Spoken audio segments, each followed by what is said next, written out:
Singh ji party में शामिल हो रहे, बधाई देता हूं। राजकुमार निषाद, उनको बधाई देता हूं।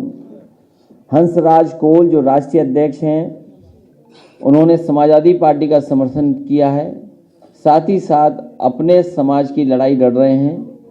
हम उन्हें भरोसा दिलाते हैं कि समाजवादी पार्टी आने वाले समय में उनके सम्मान, उनके हक और उनके मुद्दों का पूरा ध्यान रख करके उन्हें सम्मान देने का काम करेगी। राम सफल लोकतंत्र जनता दल के हैं, मैं उनको भी बहुत बहुत बधाई देता हूं। भाजपा से जोड़ने वाले त्र्यंबक पाठक जी को बहुत बहुत बधाई देता हूं, स्वागत करता हूं। जैसा कि आपके सामने अभी बहुत ही वरिष्ठ नेता बहुजन समाज पार्टी में रहे, मंत्री रहे और लगातार जनता के बीच में सेवा करते रहे। लगातार वो सदन में गरीबों की, पिछड़ों की और जिन्हें आज़ादी के बाद अभी भी हक और सम्मान नहीं मिल पाया, उनकी लड़ाई लड़ने वाले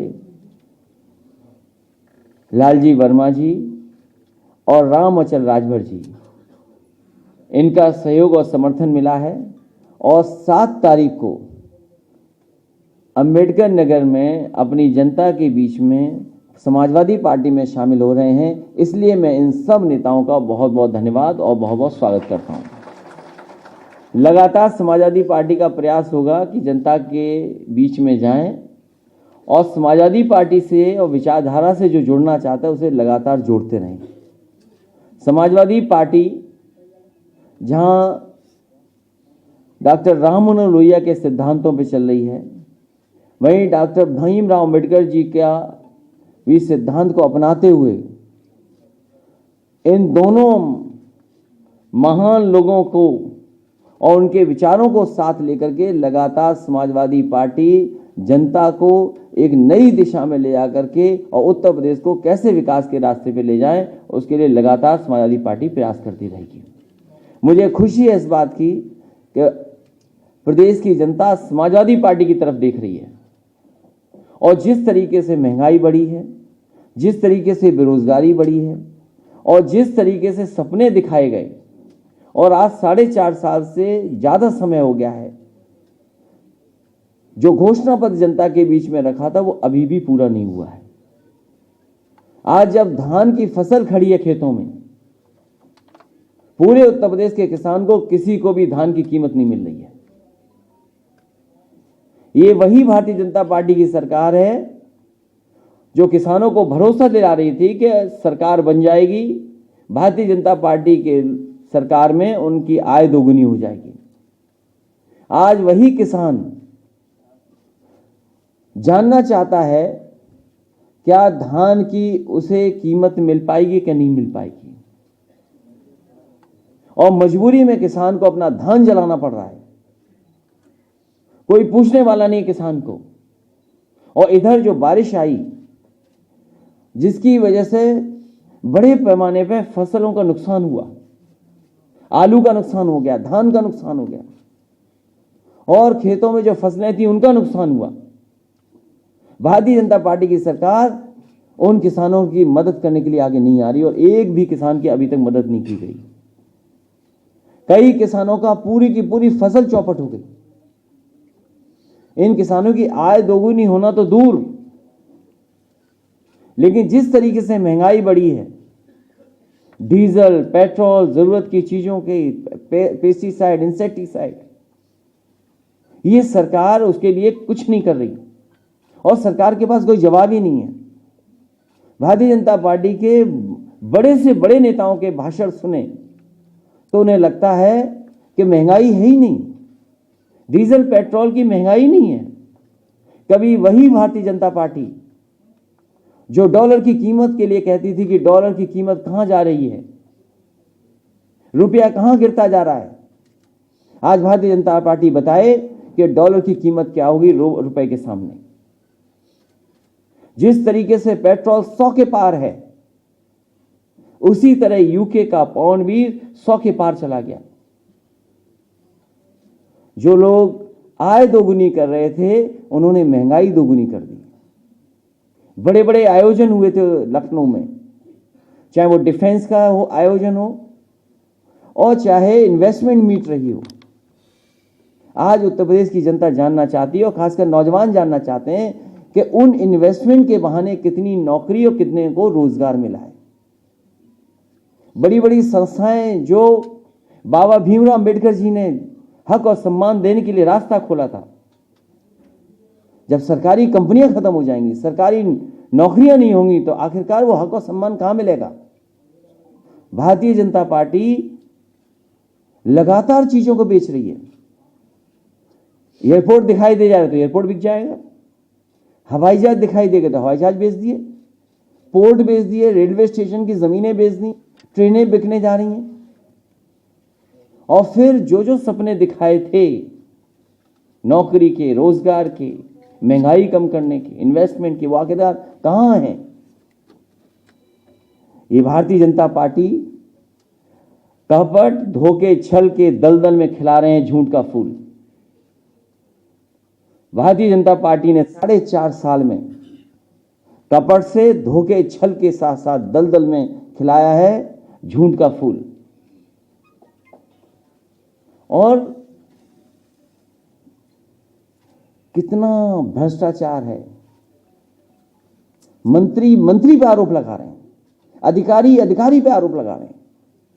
पहली बार ऐसा हुआ होगा कि एक अधिकारी दूसरे अधिकारी पर आरोप लगा रहा हो कि यह भ्रष्टाचार हो रहा है, बेईमानी हो रही है। एक मंत्री दूसरे मंत्री पर आरोप लगा रहा हो, उप मुख्यमंत्री मुख्यमंत्री पर आरोप लगा रहा हो। ये कहां हो रहा था। इसे झूठ के फूल का समय खत्म हो गया है। और साइकिल से तो इसलिए आपत्ति है, इसलिए परेशानी है कि ना साइकिल पे डीजल चलता ना पेट्रोल चलता है। तो जो डीजल पेट्रोल समाजवादी लोग साइकिल चलाएंगे तो नहीं लेंगे, तो मुनाफा किसको मिलेगा। समाजवादी पार्टी और मैंने कई बार पूछा है इसी मौके पर यहीं पर कि जो डीजल पेट्रोल है उसका आखिरकार मुनाफा कहां जा रहा है। जब अंतर्राष्ट्रीय बाजार में क्रूड ऑयल कम था तब भी जनता से वसूल रहे थे पैसा, तब भी मुनाफा वसूला जा रहा था और आज भी वसूला जा रहा है। डीजल पेट्रोल की महंगाई देख लें, और जिस समय डीजल पेट्रोल की महंगाई होती है हर जरूरत की चीज महंगी हो जाती है। सुबह से लेकर के शाम तक जो खाना खरीदते हैं, सब्जी खरीदते हैं, वो सब महंगा है। आज सरसों का तेल कहां पहुंच गया।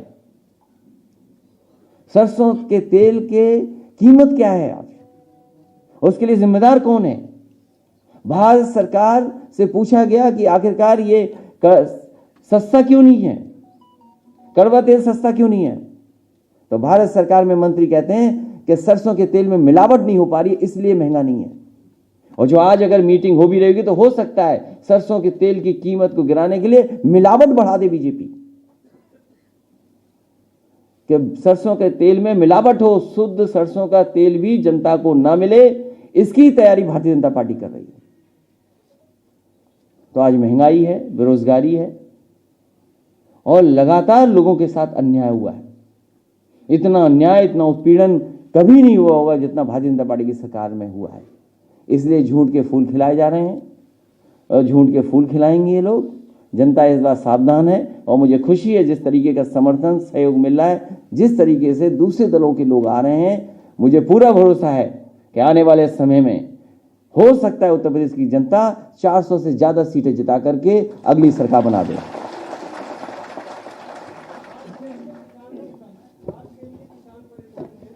खाद को लेकर के ललितपुर में दुखद घटना हुई कि जहां किसान लाइन में लगा रहा उसकी जान चली गई।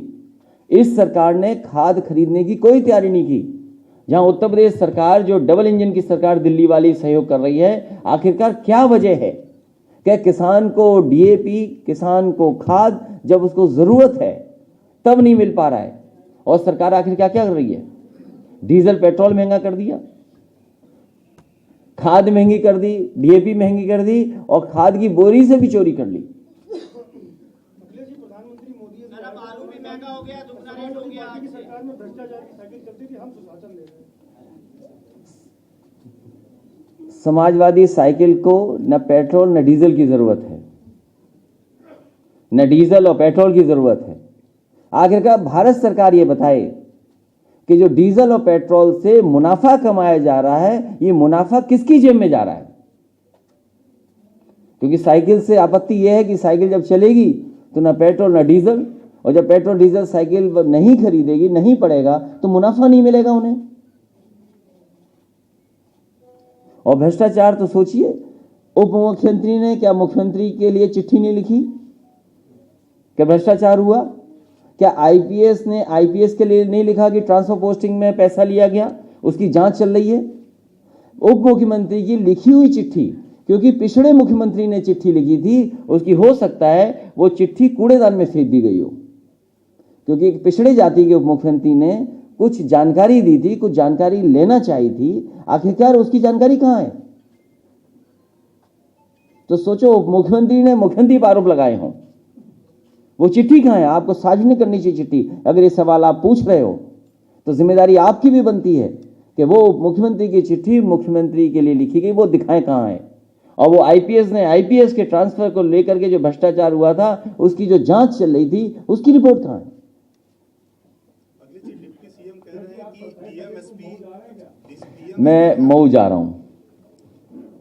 सवाल इस पर एक ये है कि ओम प्रकाश राजभर कह रहे हैं उन्होंने 2 हेलीकॉप्टर बुक किया है, एक आप आएंगे, एक से वो आएंगे, तीसरा भी हेलीकॉप्टर। सवाल हेलीकॉप्टर का नहीं है, सवाल ये है कि ओम प्रकाश राजभर जी का दल और हमारे लालजी वर्मा जी, रामचंद्र राजभर जी, इंद्रजीत सरोज जी, और इधर हमारे रामप्रसाद चौधरी जी, त्रिभुवन दत्त जी और राममूर्ति वर्मा जी सब एक मंच पे बैठे हैं, और पीछे देखो कितने बड़ी संख्या में लोग बैठे हैं। तीसरा साथी भी आएगा क्या?